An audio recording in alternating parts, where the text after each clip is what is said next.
Well, hello, neighborhood teams. Welcome to week number 3 of the My Family series. We hope you're enjoying this whole series, but also we hope you're enjoying a lot of these family activities. This specific family activity is called a team scavenger hunt. What we want you to do is we want you to divide your whole group into 2 teams. And when the clock starts, you will gather as many of these objects on the list as you can from your teammates. The team with the most items from the list wins. And remember, these items must belong to individuals on your team. Do not go running all around the house to try and find these items. For example, if the item left sock shows up on the screen, somebody from your team is going to have to remove their left sock and put it in your team's pile.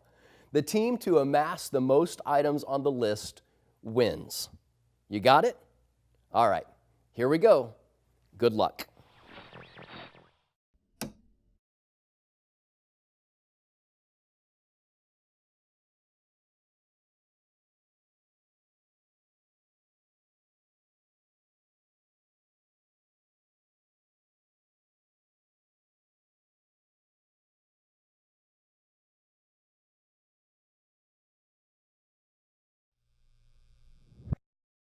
All right, friends, I hope you had fun with that last game, but here's another chance for the losing team to redeem yourselves. Again, there's going to be a list come up on the screen.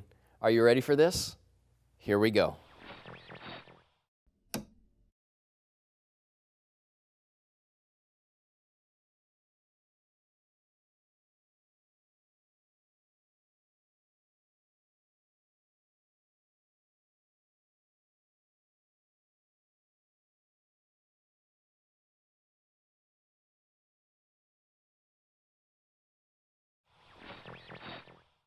Well, hello, neighborhood teams.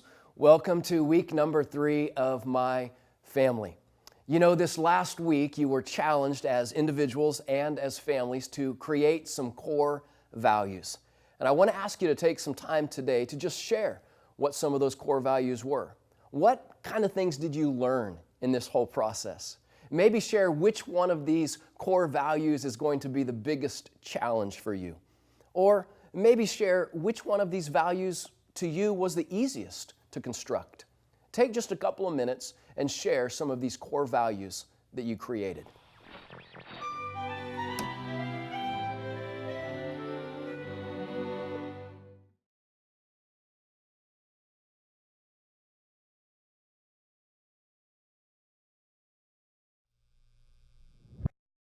So I hope that was a beneficial time sharing some of those core values that you've constructed in the last week. And here's what I'd challenge you to do. Whether you're an individual or a family, put those up somewhere around your house or your apartment or your condo so you can continue to look at them in coming days and weeks.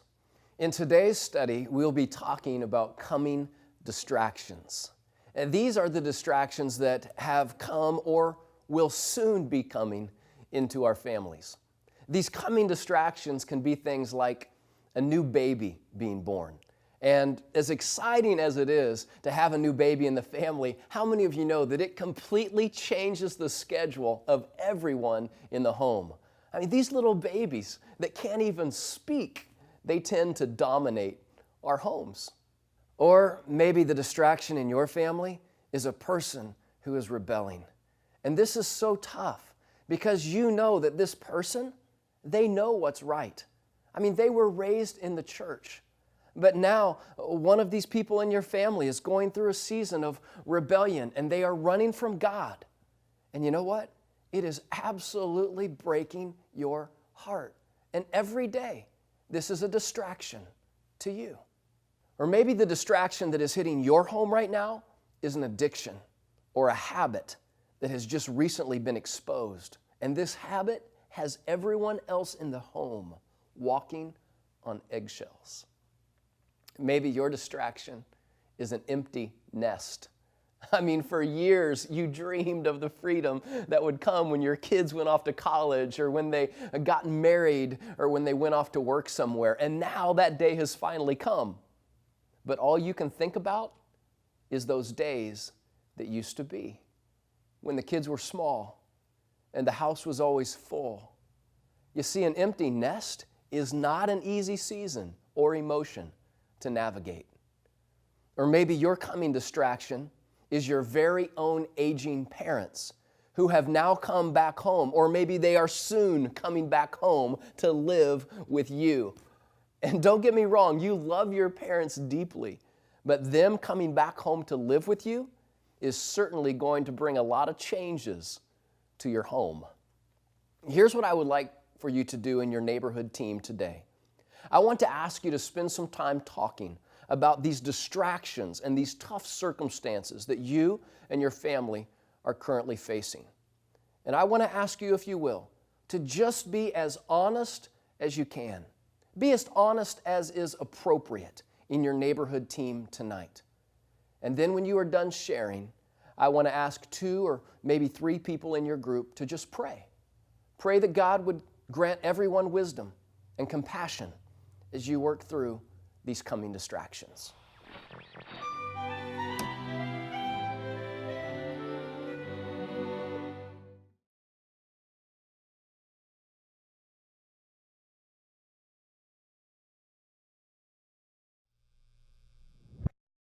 Well, I hope that discussion today was a beneficial time to you. And you know, in John chapter 16, Jesus himself says, in this world, you will have trouble. He says you will have trouble, not you might have trouble, or you could have trouble, or, you know, there's a chance you're going to have trouble. No, Jesus says, in this world, you will have trouble. And I think that's why the Bible says in Hebrews chapter 12, verse 2, that we should all fix our eyes on Jesus, because he's the author and the perfecter of our faith. It says, for the joy set before him, he endured the cross, scorning its shame, and now he is set down at the right hand of the throne of God. We should keep our eyes focused on Jesus, even in the tough times of life. And I know that's really hard to do. But when you keep your eyes on Jesus, you know what it can do? It can change your whole perspective. And listen, when it comes to distractions in your life, your perspective, how you choose to view the situation is so critical. A proper perspective can elevate you to a whole new place. I'll never forget when my kids were little, maybe elementary age, early elementary, we were traveling on a plane to go back to the Midwest for Christmas.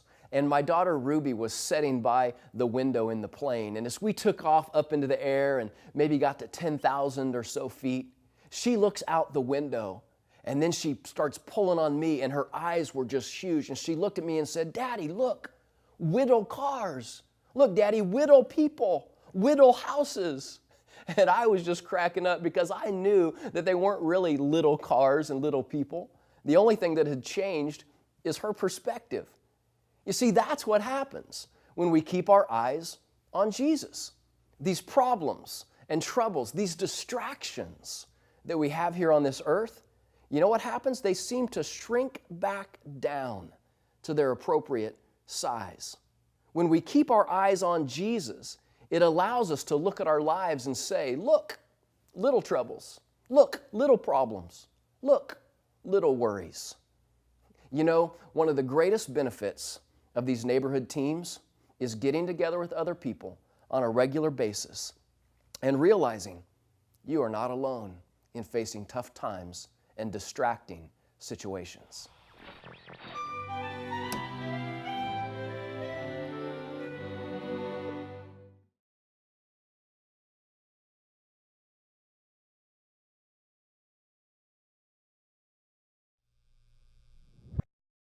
You know, one of my very favorite verses in the Bible is Romans chapter 12, verse 15.